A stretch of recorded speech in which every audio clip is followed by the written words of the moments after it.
Okay, I have a story that still makes my stomach drop every time I think about it. This isn't just drama. It was a full-blown fight for survival on the open ocean. This all happened on a sailing trip off the coast of Miami, Florida. My friends and I had planned this amazing sailing trip to the Florida Keys. We chartered a beautiful sailboat, packed all our gear, and were so excited for a week of sun, clear water, and adventure. The forecast looked perfect. Calm seas, sunny skies, everything you could ask for. We set sail feeling completely carefree and invincible. The first couple of days were paradise. We were swimming, fishing, just enjoying the open water. But on the third day, the weather started to change. The sky got dark, the wind picked up, and the waves started getting choppy. We checked the updated forecast, and a huge, unexpected storm had suddenly appeared, heading straight for us.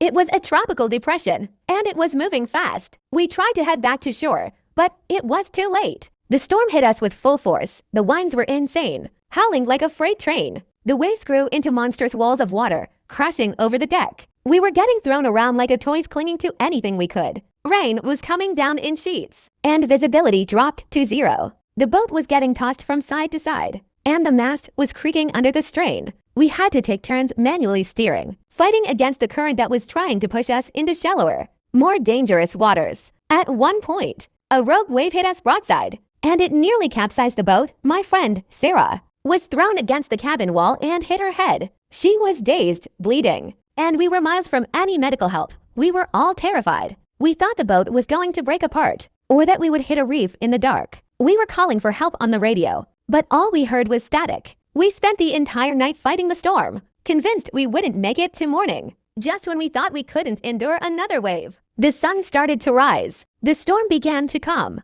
and the waves slowly subsided. We were battered, bruised, and exhausted, but the boat was still intact. We managed to get a faint signal on the radio and called the Coast Guard. They found us a few hours later, miles off course, and brought us back to shore. Sarah got medical attention and was okay.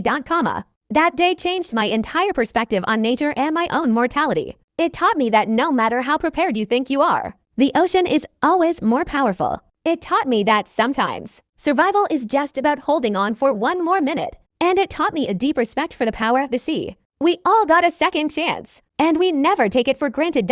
So, yeah, that's the story of the storm that almost took us at sea. Have you ever faced the raw power of nature and thought you wouldn't make it out? Tell me your adventure drama stories in the comments.